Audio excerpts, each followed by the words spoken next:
আমাদের সাথে ইন্ডিয়ার খুবই ভালো সম্পর্ক আছে। আপনারা দেখেছেন যে আমাদের যে 7 মাসে আমাদের এই ইন্টারিম গভর্নমেন্ট 7 মাস ক্ষমতা নেওয়ার পরের থেকে ইন্ডিয়ার সাথে আমাদের ট্রেড আরও বেড়েছে। আমাদের সম্পর্কটা ভালো, তবে ভিসার বিষয়ে কিছু জটিলতা আছে, তো সে বিষয়ে আমরা এটা ফরেন মিনিস্ট্রি বলতে পারবে। বাট আমরা ইন্ডিয়ার সাথে আমরা সুসম্পর্ক চাই, অবশ্যই সেটা ন্যায্যতা, সমতা এবং মর্যাদাপূর্ণ একটা সম্পর্ক হতে হবে।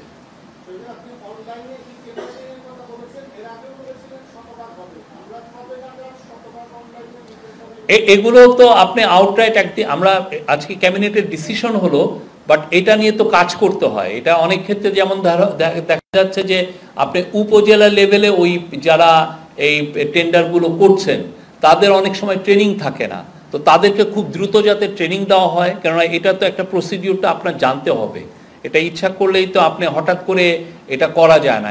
টেন্ডার প্রসেসটা জানাটা খুব একটু, এটার জন্য কিছু ট্রেনিং লাগে। তো সবাইকেই গ্র্যাজুয়ালি অনেককেই ট্রেনিং দেওয়া হয়েছে এবং সবাইকে ট্রেনিংয়ের আওতায় আনা হবে এবং এফেক্টিভলি আমি বলতে পারি কয়েক মাসের মধ্যে এটা আপনারা দেখবেন যে এটা 100% উন্নতি হয়েছে।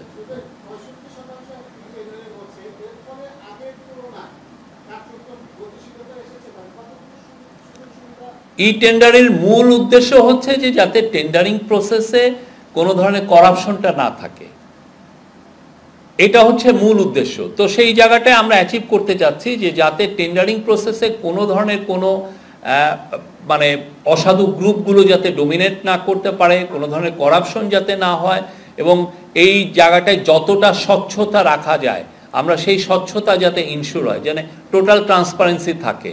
আর এটা জানেন যে আমাদের সাথে যারা ডেভেলপমেন্ট পার্টনার তারাও এটা অনেক বছর ধরে তো এই আমাদের পার্টনার এগুলো বিষয়ে বলছিলেন, তো আমরা তাদের দিকে তাকাচ্ছি না, আমরা আমাদের মতো করে আমরা চাচ্ছি যে এটা যাতে ফুল ট্রান্সপারেন্সি থাকে, যাতে মিনিমামও করাপশন না হয়, এবং এই কম্পিটিটিভ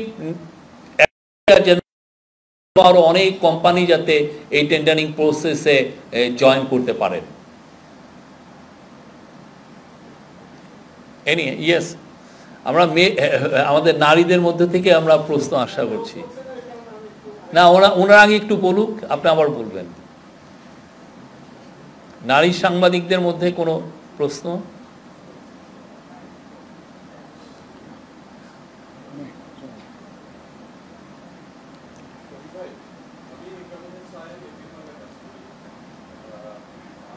সাজিদা বলবেন না কিছু? জি প্লিজ। আমি কাউন্সিল সাহেব এটিএম এর কাজ করি। আজকে তো সংলাপ কমিশনের সাথে এই সংলাপের কোনো টাইম ফ্রেম আছে কিনা, যেটা কবে শেষ হবে? এটা ঐক্যমত্য কমিশন আপনাদেরকে ডিটেলটা বলতে পারবেন। আজকে এটা শুরু হচ্ছে এবং এটা খুবই আমাদের জন্য একটা আনন্দের সংবাদ। এটা আমরা আশা করছি যে 6টা কমিশনের যে রিপোর্টগুলো হয়েছে সেটা নিয়ে এখন চুলচুলা বিশ্লেষণ হবে, এটা নিয়ে অনেক ধরনের ডায়ালগ হবে এবং এর মধ্যে বাংলাদেশ একটা খুব ভালো রিফর্মের একটা প্যাকেজ পাবেন।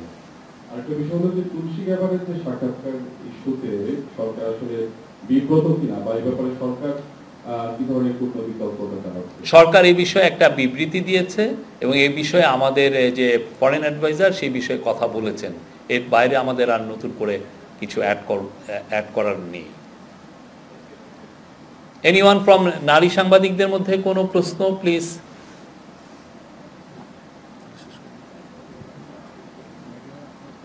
হ্যাঁ, আর একটা বিষয় হচ্ছে আপনি জানেন যে চায়নাতে আমাদের মাননীয় চিফ অ্যাডভাইজার যাচ্ছেন, এটা একটা হিস্টোরিক সফর হবে, আমরা এটা নিয়ে আপনাদেরকে বলেছি।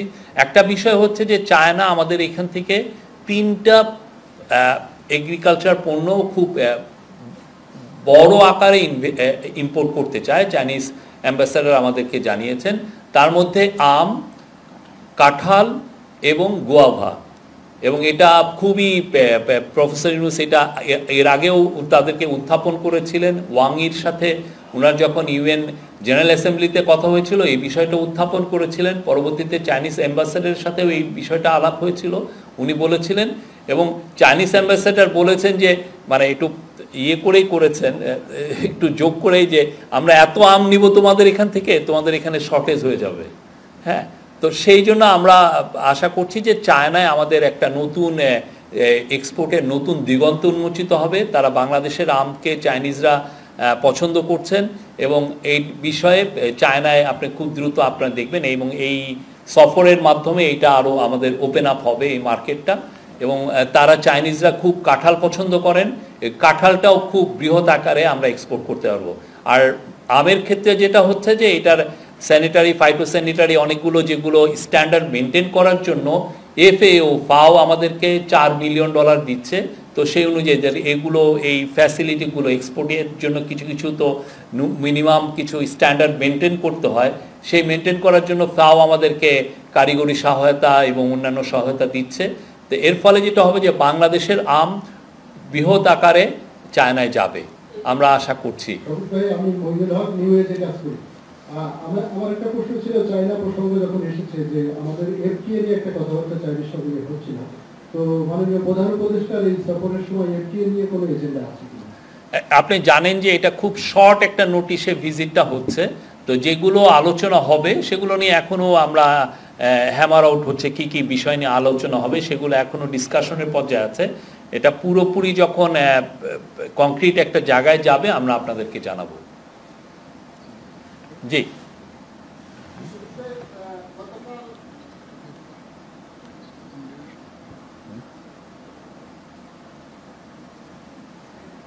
ও আপনি আপনার হ্যাঁ একটা মেয়ে, জি প্লিজ। আমার নাম আতিকা রহমান, আমি আরটিভিতে কাজ করি। প্রধান উপদেষ্টা চায়না সফর নিয়ে প্রশ্নটি করতে চাই। আমরা বেশ কিছু গণমাধ্যমে দেখেছি এবং আমরা নিজেরাও বিষয়টা অনুধাবন করেছি। ভারতে ভিসা সংক্রান্ত বিষয় নিয়ে যেহেতু জটিলতা থাকার কারণে অনেকে চিকিৎসা নিতে সে দেশে যেতে পারছে না, মানে আগে মানে হারটা অনেক বেশি ছিল। তো এখন অনেকেই চায়নার বিভিন্ন হসপিটালের দিকে ঝুঁকছে। তো মাননীয় প্রধান উপদেষ্টা চায়না সফরে কি হেলথ সংক্রান্ত বিষয় নিয়ে কোনো হসপিটাল, এটা খুবই একটা ওনার টপ প্রায়োরিটি এই বিষয়টা আলোচনা করার। প্রফেসর ইউনূস আমাদের চিফ অ্যাডভাইজার চাচ্ছেন চাইনিজ যারা হেলথ কোম্পানিগুলো আছে তাদের সাথে কথাবার্তা বলতে, তারা যারা হেলথ চেন হসপিটাল চেন আছেন তাদের সাথে কথা বলতে চাচ্ছেন। একটা তো হচ্ছে যে চায়নায় যে ওইখানে আমাদের যারা অসুস্থ বা যারা রোগী আমাদের মানুষজন যাচ্ছেন ওইখানে ট্রিটমেন্টের জন্য, এটা একটা ভালো উদ্যোগ। এটা একটা ওরা অলরেডি কুনমিংয়ের 4টা হসপিটালকে ওরা আমাদের জন্য ডেডিকেট করেছে। কিন্তু এর বাইরেও প্রফেসর ইউনূস চাচ্ছেন যে চাইনিজ জাতীয় হেলথ কোম্পানিগুলো তাদের হসপিটাল চেইনগুলো যাতে বাংলাদেশে এসে ইনভেস্ট করে। তাহলে হবে কি আমরা আমাদের জাস্ট দৌড়গোড়ায় আমাদের কাছে একদম তাদেরকে আমরা সার্ভিসটা টপ ক্লাস চাইনিজ হসপিটালগুলো খুবই নাম করা এবং আমরা তাদের সার্ভিসগুলো খুব আমাদের সিটিতে ঢাকাতে বা বড় বড় সিটিতে আমরা এটা পাবো। তো এটার জন্য স্পেশাল একটা এফোর্ট দেওয়া হচ্ছে। আমরা চাই যে চায়নার সাথে আমাদের এক ধরনের হেলথ কেয়ার ইস্যুতে আরও সুদৃঢ় আমাদের সম্পর্কটা হোক। চাইনিজ হেলথ কোম্পানিগুলো, চাইনিজ হেলথ কেয়ার কোম্পানিগুলো যাতে বাংলাদেশে এসে প্রচুর ইনভেস্ট করে, সেটা প্রফেসর ইউনূস এর আগে কয়েক দফা এটা বলেছেন এবং এইবারের ভিজিটে এটা একটা ওনার টপ একটা প্রায়োরিটিতে থাকবে। আমি শালিদা সিটি এজেন্সিতে কাজ করি। আমাদের লাস্ট ইয়ার ব্যাপারে একটু জানার আগ্রহ ছিল যে এই যে রিপোর্টের ব্যাপারটা ছিল যে 2-1 দিনের মধ্যে আমরা পাবো, এ ব্যাপারে কোনো অগ্রগতি জানানো হয়েছে কিনা, এক। আর 2 নম্বর হচ্ছে বলাৎকারে নতুন সংজ্ঞার কথা আপনি বলেছেন। আমরা এর আগে জানতে পেরেছিলাম যে বলাৎকারকে ধর্ষণ হিসেবে গণ্য করা হবে, এই ব্যাপারে একটু পরিষ্কার। এই বিষয়টা আপনাকে আমি তো এইখানে যা আমি বলছি আপনাদেরকে, এটাও তো আমি যেটা বলেছি যে ওভারঅল একটা কথা বলছি, এটা নিয়ে আপনার আরও ডিটেলস আইন ও পার্লামেন্টারি অ্যাফেয়ার্স যে মিনিস্ট্রি তারা এটা নিয়ে বলবেন। আমাদের law adviser professor Asif Nazrul এটার উপরে আরও আলোকপাত করবেন, উনি অলরেডি করেছেন। আপনারা আমার মনে হয় মিনিস্ট্রিতে থেকে এটা শুনবেন, এটা কি কি চেঞ্জ এসছে, কি কি ফাইনাল চেঞ্জগুলো হয়েছে এবং এটা এই পুরো লটা এই জন্যই করা হচ্ছে যাতে বাংলাদেশ নারীদের জন্য একদম নিরাপদ, ওয়ার্ল্ডের একটা ওয়ান অফ দ্য মোস্ট নিরাপদ যাতে দেশ হয়।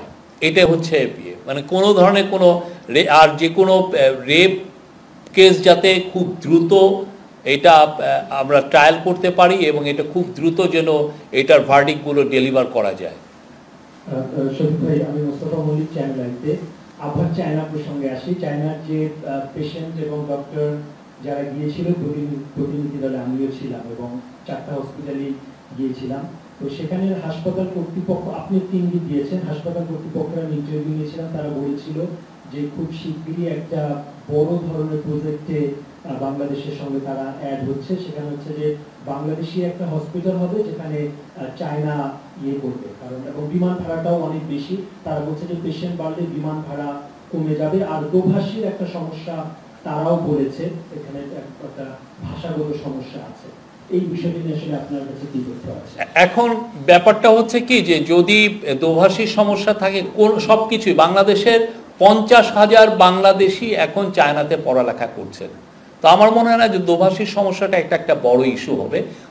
ওরা যে কেউ বাংলাদেশিরা ওইখানে যে যারা পড়ছেন তাদের মধ্যে থেকে অনেকে দুভাষী হিসাবে ইউজ করতে পারবেন। আর একটা হচ্ছে যে চায়নার মানে চায়না যে তার হসপিটালগুলোকে আমাদের জন্য ওপেন আপ করেছে, ইটস এ বিগ নিউজ আমাদের জন্য। কারণ চায়নার যে হেলথ কেয়ার এটা খুবই ওয়ার্ল্ড স্ট্যান্ডার্ড, ওয়ার্ল্ডের খুবই নাম করা। ওদের যে সমস্ত হেলথ কেয়ার টেকনোলজি আছে এটা সত্যিকার অর্থে অনেক উন্নত দেশেও কিছু কিছু জায়গায় হয়তোবা নাই। বাংলাদেশে ওরা একটা হসপিটাল করতে চাচ্ছে, এটা ঠিক, কিন্তু হসপিটাল করার বাইরেও আমরা চাচ্ছি যে ওরা যাতে হসপিটাল চেনগুলো বাংলাদেশে নিয়ে আসে এবং ওদের ইনভেস্টমেন্ট যদি বাংলাদেশে আসে আমরা মনে করছি যে বাংলাদেশের হসপিটাল ম্যানেজমেন্ট সিস্টেম, হসপিটালগুলো আরো উন্নত হবে। আরেকটা লাস্ট, আচ্ছা, আপনারা অনেকদিন ধরে অপেক্ষা করছিলেন যে মিডিয়া তাদের রিপোর্টের জন্য। আগামী শনিবার মাননীয় প্রধান উপদেষ্টার কাছে সংস্কার কমিশন তাদের রিপোর্ট আসবে। এছাড়া নারী বিষয়ক যে সংস্কার কমিশন করা হয়েছিল তারাও আমরা আশা করছি যে এই মাসের মধ্যেই হয়তো মাননীয় প্রধান উপদেষ্টা চায়না সফর শেষে ওনার কাছে এই রিপোর্টটা প্রস্তাব করা হবে। ক্রীড়াঙ্গনে সংস্কারের জন্য এবং যে বিভিন্ন ক্রীড়া ফেডারেশন এটা পরিবর্তন করার জন্য এগুলোতে একটা সার্চ কমিটি গঠন করা হয়েছিল, কিন্তু এই সার্চ কমিটির জন্য কোনো নির্দিষ্ট সময়সীমা ছিল না। আজকে এক চিঠিতে যুব ক্রীড়া মন্ত্রণালয় এই সার্চ কমিটির জন্য 20 এপ্রিল পর্যন্ত সময়সীমা নির্ধারণ করে দিয়েছে। Thank you. আরো আজকে ছিল প্রকিউরমেন্ট অ্যাক্টের উপরে আজকে একটা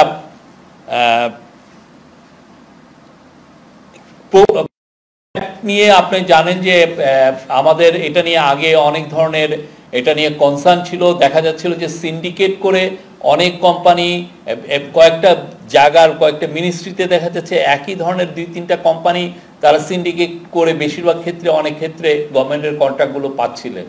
তো সেই জায়গাগুলো এতে যাতে আরো কম্পিটিটিভনেস আনা যায় সেই জন্য যে ধরনের নেসেসারি কাজগুলো দরকার ছিল, যে ধরনের অ্যামেন্ডমেন্ট দরকার ছিল প্রকিউরমেন্ট অ্যাক্টের ক্ষেত্রে, পাবলিক প্রকিউরমেন্টের ক্ষেত্রে, সেগুলো আনা হয়েছে এবং এটা আজকে এই ক্যাবিনেটে এটা নিয়ে বিস্তারিত আলোচনা হয় এবং অবশেষে এটা পাস হয়েছে।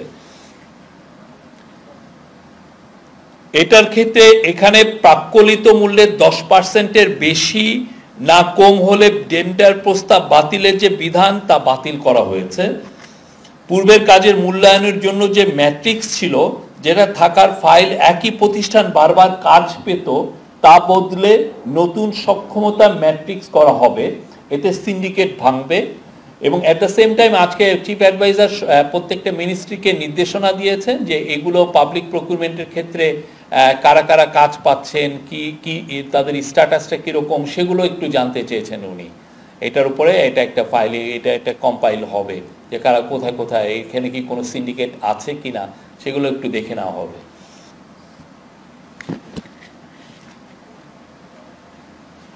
এছাড়া সরকার এখন 65%-এর কাজ দরপত্র হয় অনলাইন, 65%-এর পর্যন্ত সরকারি কাজ অনলাইন মানে ই টেন্ডারের মাধ্যমে হয়। তো সেটা এখন 100 ভাগে উন্নীত করা হবে, এটাও আজকে ডিসিশন হয়েছে। আর একটা হচ্ছে 3 নম্বর ছিল পরিত্যক্ত বাড়ি যেগুলো বরাদ্দপ্রাপ্ত তার নিজ নামে নামকরণ করতে পারতেন না। গভর্নমেন্টের অনেকগুলো পরিত্যক্ত বাড়ি যেটা গভর্নমেন্ট বিক্রি করে দিচ্ছে, সেগুলো দেখা যাচ্ছে যে যাদের নামে বরাদ্দ হচ্ছে তারা অনেক ক্ষেত্রে নামকরণ করতে পারতেন না। সেই অসুবিধা দূর করতে আইনে সংশোধনী আনা হয়েছে। জনসাধারণের সুবিধার্থে আমরা অলরেডি জানিয়েছি যে 3রা এপ্রিল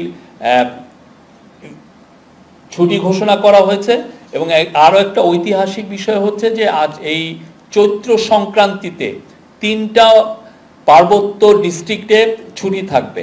আমরা তো এমনিতে তো পয়লা বৈশাখে থাকে, বাট 3টা পার্বত্য ডিস্ট্রিক্টে চৈত্র সংক্রান্তিতে এটা ছুটি থাকবে। কারণ আপনারা জানেন আমাদের পার্বত্য চট্টগ্রামে বিজু, বৈশাখী, সাংগ্রাই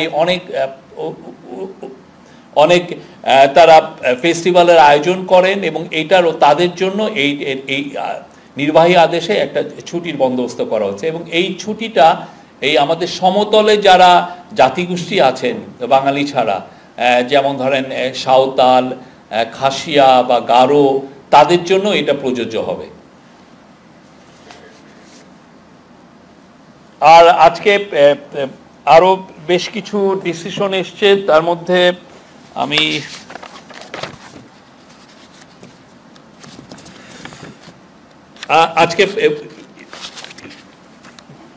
আজকে হোম অ্যাডভাইজার জানিয়েছেন যে তাকে আজকে সকাল 9টার সময় অস্ট্রেলিয়ান হোম মিনিস্টার তাকে ফোন করেছিলেন, টনি বার্গ, এবং উনি জানিয়েছেন যে আজকে এখন থেকে বাংলাদেশিদের জন্য যে ভিসা প্রসেসিং এটা ঢাকা থেকে হবে। এটা আগে নিউ দিল্লিতে নিয়ে যাওয়া হয়েছিল, কিন্তু আপনারা জানেন যে এটা কিছু অসুবিধা তৈরি হচ্ছে।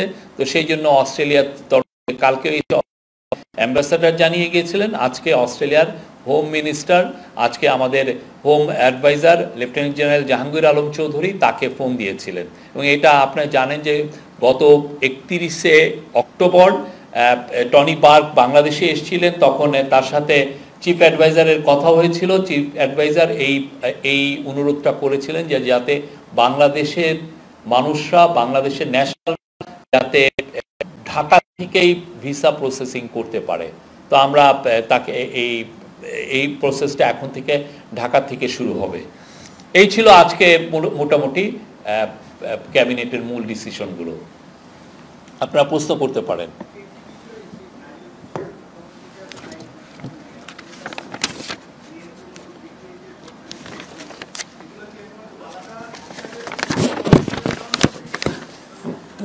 না, এটা নারী ও শিশু নির্যাতনের কেসের মধ্যেই থাকবে, বাট আলাদা একটা সেকশনে হবে। না, এটা আলাদা অপরাধ না, একই অপরাধ, কিন্তু সেই মানে একই আইনের আওতায়। তো এখন আগে যেরকম ABCD এরকম ছিল, সেটাকে এরকম ভাবে আলাদাভাবে হচ্ছে। এটা ড্রাফটটা এই বিষয়ে আরো আপনাদেরকে বিস্তারিত বলবেন আমাদের ল অ্যাডভাইজার, আপনার তার কাছ থেকে শুনে নেবেন।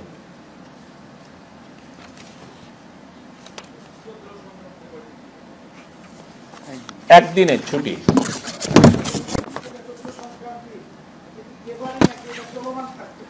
এটা এবছর তো নির্বাহী আদেশও হলো, আমরা আশা করছি এটা চলমান থাকবে।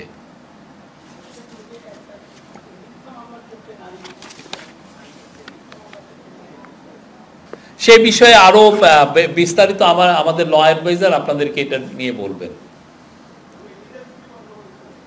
ঈদের ছুটি তো আমরা তো বললাম যে ঈদের যে যাতায়াতের ফ্যাসিলিটেট করার জন্য, যাতে নির্বিঘ্নে আপনারা বাংলাদেশের মুসলিম জনগোষ্ঠী যাতে নির্বিঘ্নে ঈদ পালন করতে পারেন, সেই জন্য 3রা এপ্রিল এক্সট্রা নির্বাহী আদেশে ছুটি ঘোষণা করা।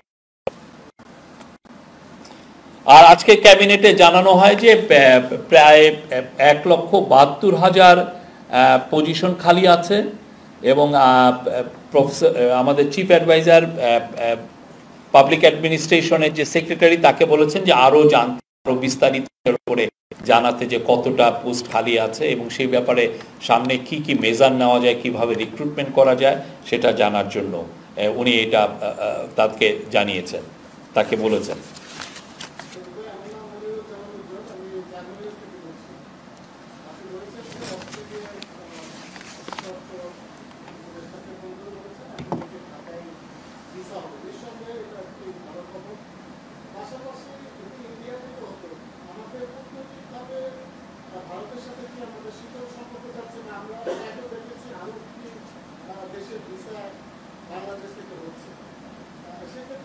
সরকারের